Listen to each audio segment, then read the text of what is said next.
What does it mean to carry the weight of an entire city? To be not just a player, but a symbol of hope for a place that has long been forgotten?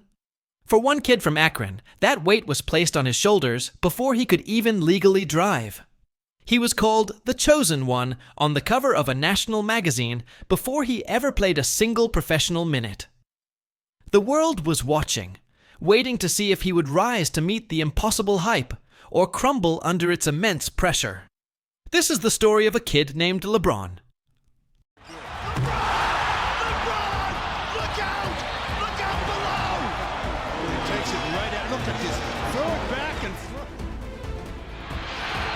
Luka with 2 for the win. Tipped up and in. Will it count? LeBron James at the buzzer. Born on December 30th, 1984, in Akron, Ohio, LeBron James's early life was a constant struggle. Raised by a single mother, Gloria James, they moved from apartment to apartment, often facing the harsh reality of poverty. But through it all, there was a constant, a basketball. The sport became his escape, his passion, his everything. He found a second family on the court with his best friends, Cian Cotton, Drew Joyce III, and Willie McGee. Together, they were the Fab Four, a group of inseparable friends who made a pact to play together, to win together, and to change their lives together. Their story began to capture the attention of local news, and soon, the entire country. At St. Vincent St. Mary High School, LeBron's talent was undeniable. He was a force of nature, a 6'8" point guard with the court vision of a seasoned pro and the athleticism of a superstar. He was a generational talent, and everyone knew it. His high school games were broadcast on ESPN, something unheard of at the time. He was a cultural phenomenon before the term even existed for athletes. The pressure was monumental. Every move was scrutinized. Every game was an event. By his senior year, he was on the cover of Sports Illustrated, draped in a suit with the now legendary headline, "The Chosen One." He was still a teenager, but he was already a brand, an icon, a symbol of potential greatness. And then came the 2003 NBA draft. The anticipation was suffocating. The Cleveland Cavaliers, a franchise that had long languished in mediocrity, held the #1 pick. The narrative was perfect. The local kid, the hometown hero, returning to save his city. On June 26, 2003, at Madison Square Garden, Commissioner David Stern walked to the podium. The moment that had been years in the making was finally here. With the first pick in the 2003 NBA draft, the Cleveland Cavaliers select LeBron James.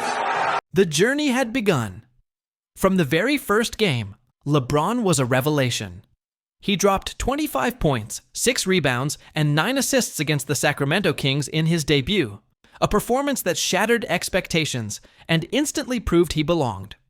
But the road to glory was not a smooth one.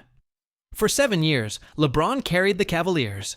He transformed a struggling franchise into a perennial playoff contender, winning back-to-back MVP awards in 2009 and 2010. But a championship, it remained elusive. The city of Cleveland, starved for a title since 1964, watched with bated breath, only to see their hopes dashed time and time again. The pressure mounted, the scrutiny intensified. And then, the ultimate turning point. In 2010, at the peak of his power, LeBron James made a choice that would change the course of his career and the NBA forever. The Decision. A 1-hour television special where he announced his free agency move to the Miami Heat. The move was met with a firestorm of controversy. Cleveland fans, who had revered him, felt betrayed. They burned his jerseys in the streets. He was no longer a hero, he was a villain. And the fallout was immense. The first year in Miami was a brutal lesson in humility. The Heat, a team of superstars, stumbled. They lost in the finals to the Dallas Mavericks, a stunning defeat that solidified the public's perception of LeBron as someone who couldn't close the deal. But true greatness is defined by how you respond to failure. And in Miami, LeBron learned. He rebuilt his game, becoming a more complete player, a dominant force on both ends of the court. He won 2 championships, 2 finals MVPs, and 2 more regular season MVPs. He had found his stride, and the world had to respect his dominance. But something was still missing. The ghost of Cleveland's championship drought, the specter of his controversial departure, still lingered. And in 2014, in a move that shocked the sports world once again, he returned. In an open letter, he declared, "I'm coming home." The prodigal son had returned, not just to win, but to fulfill a promise. The pressure was even greater this time. He wasn't just a player, he was a messiah. For 2 seasons, he battled through injuries and team turmoil, leading the Cavaliers to back-to-back finals appearances against a formidable foe, the Golden State Warriors. In 2016, a year where everything seemed to be against him, the Cavaliers found themselves in an insurmountable hole, down 3-1 in the NBA Finals.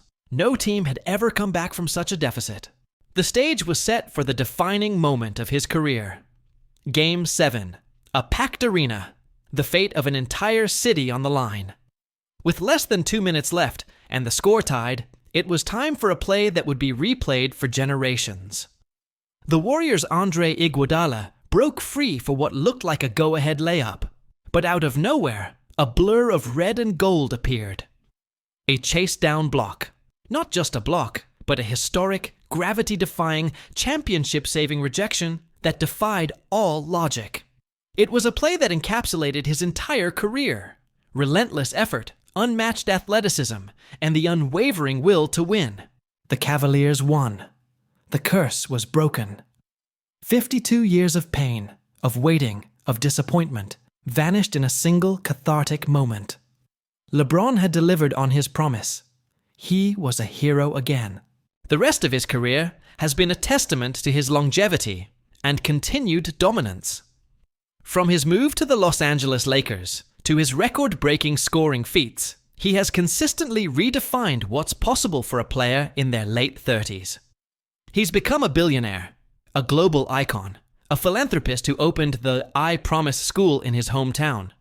He's no longer just a basketball player, he's an institution. But the final chapter is yet to be written. The narrative is still being crafted. What will his ultimate legacy be? The kid from Akron who carried the weight of the world on his shoulders and never buckled? The superstar who delivered a championship to his long-suffering city? Or simply, the king? Perhaps it's all of them. A story of a life lived in the spotlight, of a boy who became a man, and of a legend who is still writing his own history, one chapter at a time. The king is still on the throne, and we are all just watching his reign.